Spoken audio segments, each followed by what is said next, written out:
ایک یتیم بچے کا درد بھرا قصہ۔ وہ خوش نصیب صحابی جن کی قبر میں خود حضور صلی اللہ علیہ وآلہ وسلم اترے اور فرمایا، اے اللہ میں اس سے راضی ہوں، تو بھی اس سے راضی ہو جا۔ بسم اللہ الرحمن الرحیم۔ السلام علیکم۔ ایک یتیم بچہ تھا، اس کا نام عبداللہ تھا۔ چچا نے پرورش کی تھی۔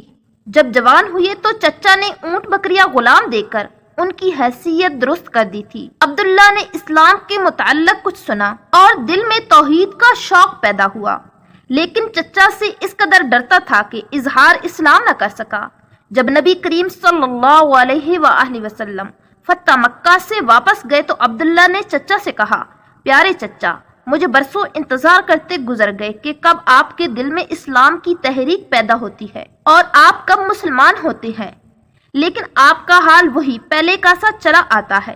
میں اپنی عمر پر زیادہ اعتماد نہیں کر سکتا، مجھے اجازت دیجیے کہ میں مسلمان ہو جاؤں۔ چچا نے جواب دیا، دیکھ، اگر تو محمد صلی اللہ علیہ وآلہ وسلم کا دین قبول کرنا چاہتا ہے تو میں سب کچھ تجھ سے چھین لوں گا، تیرے بدن پر چادر اور تہبند تک باقی نہ رہنے دوں گا۔ عبداللہ نے جواب دیا، چچا جان، میں مسلمان ضرور بنوں گا اور محمد صلی اللہ علیہ وآلہ وسلم کا اتباع قبول کروں گا۔ شرک اور بت پرستی سے میں بیزار ہو چکا ہوں، اب جو آپ کا منشا ہے کیجیے، اور جو کچھ میرے قبضہ میں زر و مال وغیرہ ہے سب کچھ سنبھال لیجیے۔ میں جانتا ہوں کہ ان چیزوں کو آخر ایک روز یہی دنیا میں چھوڑ جانا ہے، اس لیے میں ان کے لیے سچے دین کو ترک نہیں کر سکتا۔ عبداللہ نے یہ کہہ کر کپڑے اتار دیے اور ماں کے سامنے گئے۔ ماں دیکھ کر حیران ہوئی کہ کیا ہوا؟ عبداللہ نے کہا، میں مومن اور موحد ہو گیا ہوں، نبی کریم صلی اللہ علیہ وآلہ وسلم کی خدمت میں جانا چاہتا ہوں، 70 پوشی کے لیے کپڑے کی ضرورت ہے، مہربانی کر کے دے دیجئے۔ ماں نے ایک کمبل دے دیا۔ عبداللہ نے کمبل پھاڑا، آدھے کا تہبند بنا لیا، آدھا اوپر کر لیا اور مدینہ کو روانہ ہو گیا۔ صبح سویرے مسجد نبوی میں پہنچ گیا اور مسجد سے تکیہ لگا کر حضور صلی اللہ علیہ وآلہ وسلم کے انتظار میں بیٹھ گیا۔ نبی کریم صلی اللہ علیہ وآلہ وسلم جب مسجد مبارک میں آئے، اسے دیکھ کر پوچھا کہ کون ہو؟ کہا، میرا نام عبدالعزیٰ ہے، فقیر و مسافر ہوں، عاشق جمال اور طالب ہدایت ہو کر در دولت آ پہنچا ہوں۔ نبی کریم صلی اللہ علیہ وآلہ وسلم نے فرمایا، تمہارا نام عبداللہ ہے، تم ہمارے قریب ہی ٹھہرو اور مسجد میں رہا کرو۔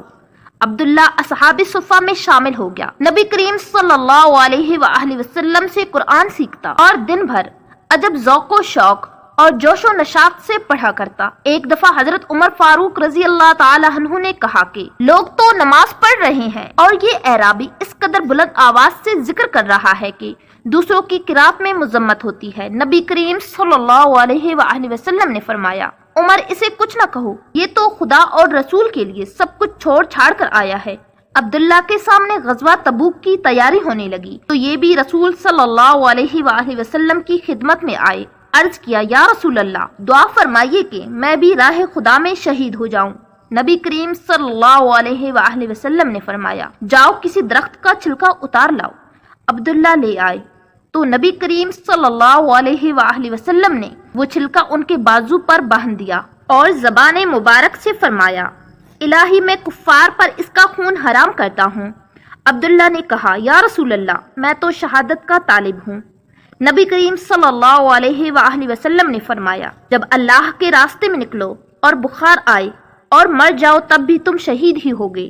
تبوک پہنچ کر یہی ہوا کہ بخار چڑھا اور انتقال کر گئے۔ بلال بن حارث مزنی رضی اللہ تعالی عنہ کا بیان ہے کہ میں نے عبداللہ رضی اللہ تعالی عنہ کے دفن کی کیفیت دیکھی ہے۔ رات کا وقت تھا، حضرت بلال رضی اللہ تعالی عنہ کے ہاتھ میں چراغ تھا اور حضرت ابوبکر و عمر رضی اللہ تعالی عنہ ان کی لاش کو لحد میں رکھ رہے تھے۔